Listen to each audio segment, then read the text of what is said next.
পাহাড়ে ক্ষুদ্র নৃগোষ্ঠীর সদস্যদের নববর্ষ বরণ অনুষ্ঠানে বৈশাখী উপলক্ষে খাগড়াছড়ি ও রাঙামাটিতে বর্ণাঢ্য শোভাযাত্রা অনুষ্ঠিত হয়েছে। এতে ক্ষুদ্র নৃগোষ্ঠীর সদস্য ছাড়াও বাঙালিরা রং বেরঙের পোশাক পরে মেতে ওঠেন উল্লাসে।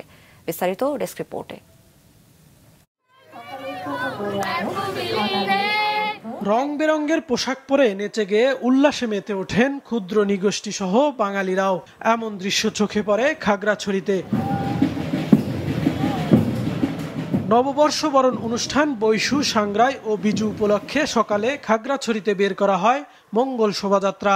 চাকমা, মারমা, ত্রিপুরা, সাঁওতাল, তঞ্চঙ্গা ও পাংখোয়াদের অংশগ্রহণে প্রাণবন্ত হয়ে ওঠে বৈশাখীর এ শোভাযাত্রা।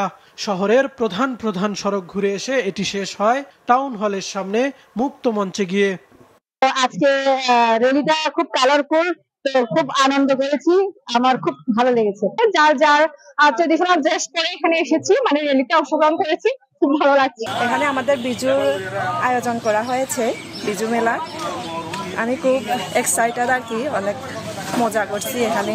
এই বিজুর মাধ্যমে কিন্তু আমরা অন্যান্য জনগোষ্ঠীর সাথে একটা পারস্পরিক যে সম্পর্ক, মানে সম্প্রীতি বজায় রাখার জন্য একটা সুন্দর পরিবেশ তৈরি হয়। আসছে শনিবার চেঙ্গি নদীতে পূজা ও ফুল ভাসানের মধ্য দিয়ে শুরু হবে বৈশাখীর মূল আনুষ্ঠানিকতা। 16 এপ্রিল পর্যন্ত পাড়ায় পাড়ায় চলবে জলকেলীয় সাংস্কৃতিক অনুষ্ঠান।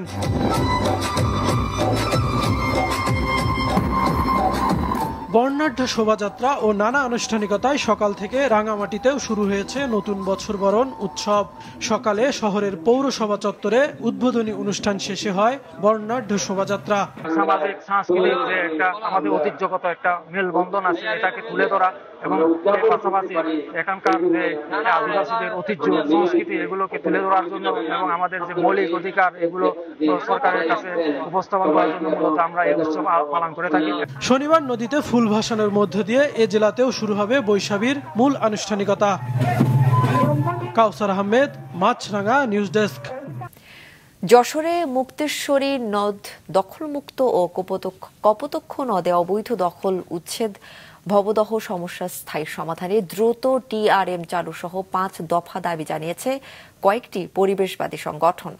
বেলা 11টায় শহরের ভৈরব নদ সংস্কার আন্দোলন কমিটির অস্থায়ী কার্যালয়ে এই যৌথ সংবাদ সম্মেলন হয়।